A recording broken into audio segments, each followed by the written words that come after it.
The Department of Injustice is playing cleanup for the Biden family of perverts, and you are paying for it. Case in point, on April 3, 2024, the DOJ asked a Southern District of New York judge to sentence a single mother of two, Amy Harris, to 10 months in prison for having found first daughter Ashley Biden's diary in a Florida halfway house. Immediately after this announcement, I noticed something strange. The news media dutifully parroted the DOJ's exact language from their press release describing the situation and labeling the woman who found the diary as the diary thief, describing it as a diary theft, referring to it as a stolen diary. To be clear, this is not a story about some perverted diary of another drug addict Biden family member. This is a much bigger and more disturbing trend. The DOJ and the Southern District of New York have this habit of going after the people who expose the crimes, not the people who commit them. When this story first broke in 2020, Amy Harris found the diary in what was described as a halfway house. Ashley Biden was in rehab in Palm Beach, Florida, and stayed at this house before moving to Philadelphia in 2020. Amy Harris, also out of rehab, moved in a few weeks later and found Ashley Biden's diary stashed between a mattress. The diary included Ashley Biden's explosive claims of taking showers with her dad, Joe. Ashley Biden would, like her half-brother Hunter, suffer with drug and sex addictions from her early and inappropriate familial relations. The diary was so disgusting, we hoped it was fake. We wouldn't be so lucky. Amy Harris sold this diary to the investigative team at Project Veritas. Ashley herself confirmed it was her diary. There's a diary here. It starts in January. It says, January at the end of a New York month, I'm sitting on a bed at the I building.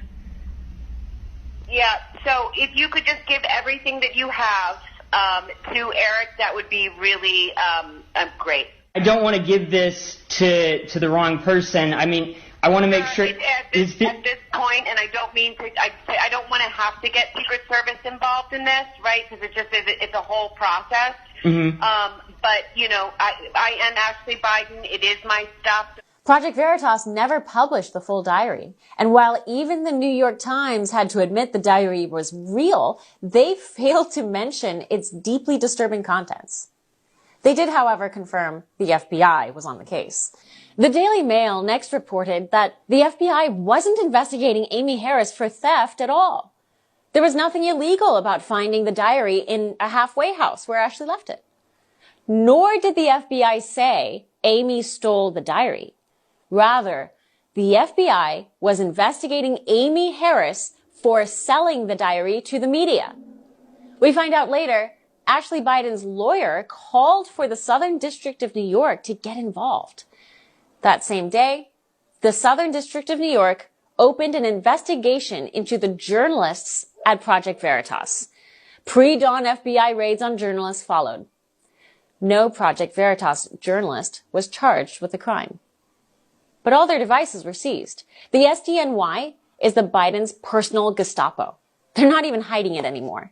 So now the DOJ wants you to think that Amy burgled the diary out of Ashley Biden's nightstand. The reality is Amy found Ashley Biden's diary in a halfway house, abandoned, like Hunter's laptop. That's not theft. So the DOJ had a PR problem. Either they needed to admit that Joe Biden was a pedophile, or the diary wasn't Ashley's. The DOJ did neither. No one at the DOJ, or in the media for that matter, are curious about the claims made in the journal. But the woman who exposed all of this, she goes to jail. And you pay for it. The diary confirms 3 things. Joe Biden is a pedophile who produces drug addicts for children. The DOJ will stretch the truth like taffy to protect the Biden name. And the DOJ is willing to throw anyone under the bus who exposes crimes against their dirty China doll politicians. This Ashley Biden diary story is yet another fine example of how the Southern District of New York and the DOJ are operating as the private legal defense firm of the Biden family. Why is the DOJ protecting the Bidens at our expense? For One American News, I'm Chanel Rion, and this is The Fine Point.